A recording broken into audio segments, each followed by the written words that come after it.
இந்த சம்மில் பாருங்கள், இதில் என்ன சொல்லியிருக்காங்கன்னா, if angle is written as சிபிஐஎன்ஜி plane must be written as எப்படி எழுதுவாங்க அப்படின்னு கேட்டிருக்காங்க. கரெக்டாக?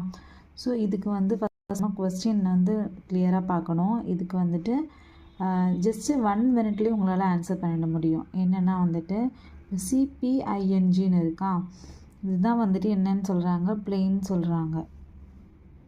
ஸோ பிளேன் இது அப்படியே எழுதி பார்க்கலாம். ஆங்கிள்னு சொல்கிறாங்க. கரெக்டாக? ANGLE கரெக்டாக? ஆங்கிளை தான் வந்து சிபிஐஎன்ஜின்னு எழுதியிருக்காங்க. ஸோ பிளேன் என்னவாக இருக்கும்னு கேட்கணும். பிளேனில் வந்து என்ன இருக்குது, 2 காமனாக என்ன இருக்குது பாருங்கள், ஏஎன் இருக்குது. கரெக்டாக? ஸோ இந்த ஏஎன் வந்துட்டு என்ன இருக்குது, பிளேன்லேயும் இருக்குது. ஸோ ஏஎன்னுக்கு என்ன இருக்கணும், சிபின்னு இருக்கணும். ஏஎன்னை வந்து எப்படி எழுதியிருப்பாங்க, சிபின்னு எழுதியிருப்பாங்க. பிளெயினில் வந்து ஏஎன் எங்கே வருது, PLANE.